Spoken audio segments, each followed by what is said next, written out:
na-disgrasya ako kahapon. So ano siya, katumbak ko, ayan. At tanggal yung ignition. Tapos papalitan, sana may pamilit sila. Meron naman dito, nakuha ko naman siya pagkatapos kong madisgrasya, pero ewan ko kung pwede pa ibalik to, o kung may pamalit sila mas maganda palitan kung bago. Tapos change oil na din.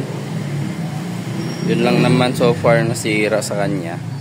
Okay pa naman makina. Tsaka ito pa brake lever.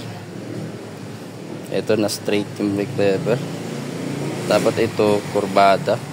Ganyan dapat itsura nito. Ngayon natuwid siya. Tumukod kasi ito sa kalsada. So papalitan ko din to, brake lever. Tapos fork oil, dagdag ko fork oil din sa harap. Tapos change oil na rin, makina. Tapos brake pad. Nako, may pera pa kaya ako.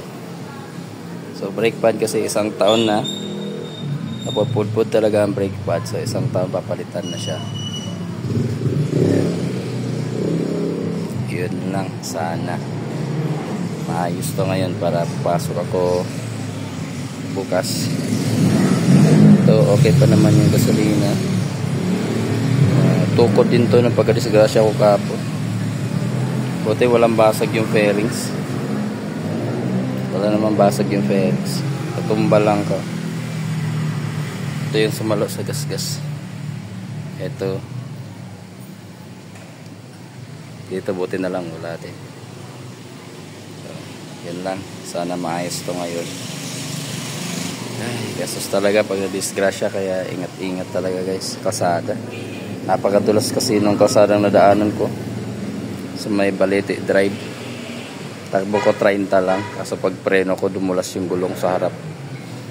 So sa susunod kong upgrade nito, papalitan ko ng gulong na mas maganda, yung gulong na makapit sa kalsada.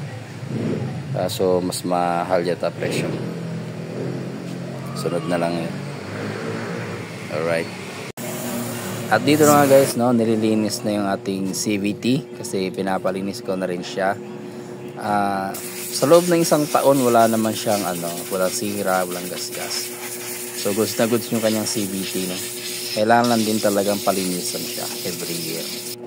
At ganito naman po yung hitsura niya kapag binaklas yung kanyang harap, no, yung mukha ni Flex. Ayan, tinatanggal kasi yung computer box guys bago siya ayusin. Ang daming dumi kasi binaklas lahat yan, pati yung panggilid na na rin, nilinis na rin. CVT cleaning, yung air filter hindi.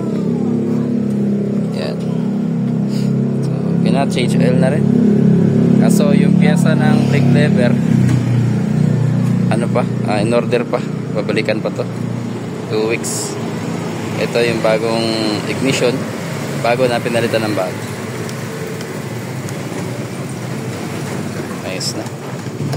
So linis na lang ko, sobrang dumi.